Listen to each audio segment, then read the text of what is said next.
Hi, everyone. Okay, we did the power of love. So the skill associated with the power of love is the skill of positive intent.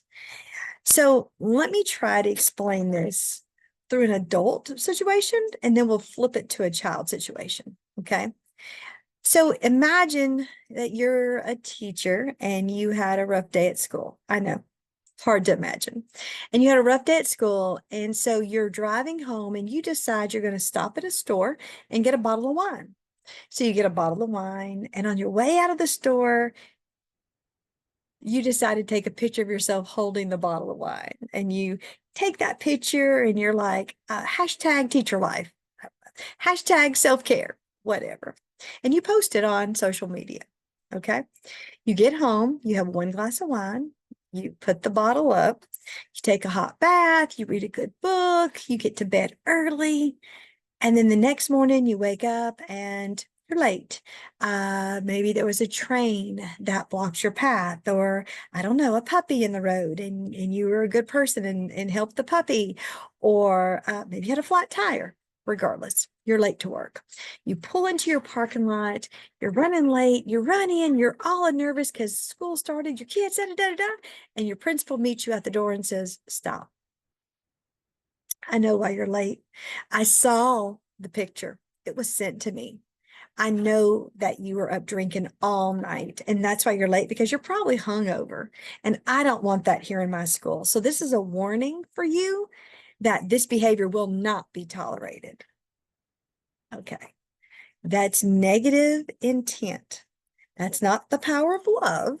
I'm assuming the worst in you. Does that make sense? That's negative intent. Now think about all the feelings that would come if someone sees the negative in you.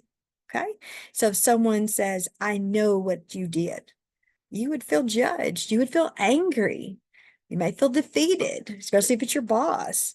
You might be scared you're going to lose your job. Okay. All negative feelings. You're not going to be the best version of yourself to get into your classroom and start teaching. Now, imagine if the same scenario and you pull into your parking lot and your principal meets you out the door and says, hey, are you okay? You're never late. This is really not like you.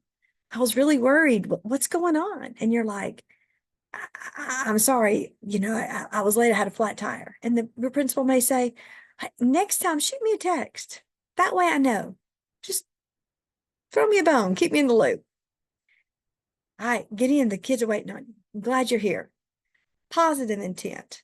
I'm not seeing what happened as you did something wrong or it's a character flaw, right? I'm seeing it as something was missing. This is not you. Okay, imagine now how you feel if someone sees positive intent, sees you through that lens. Does that make sense? You're not feeling judged. You might feel heard. You might feel respected. You might even feel validated. It's nice to know people care, right? Okay, let's flip it for kids now. All right, so you have a student and you ask them to get their math homework out, and they slam a book, throw a book, and you immediately negative intent. Okay, you will not be disrespectful in my room. That is not how we act. You are always rude. Okay, so if you come with that negative intent, what energy are they going to automatically bring back to you? And it's natural because you would have felt the same way if someone sees you in a negative intent lens. Right? Now, same scenario. Ask them to get the math homework. To get angry, they slam a book. You walk over. Instead of seeing them as being disrespectful, we're going to see them with the power of love. We're going to see the best in them. What skill is missing? What's wrong? What are you worried about? Stay curious, right? And you say, whoa, Malachi, that's some big feelings. You're angry. Can you tell me why you're angry? Or maybe you say, you're angry because you don't want to do math. And I know that makes you nervous. And they'll tell you if you're right or wrong. But you're going to stay curious, and then you're going to help them do it for next time. The same way in our previous scenario, the principal said, hey, next time just shoot me a text. Malachi, listen, next time we get math out and you get nervous, talk to me about it. Give me a thumbs down. Give me a thumbs up. Let me know where you are.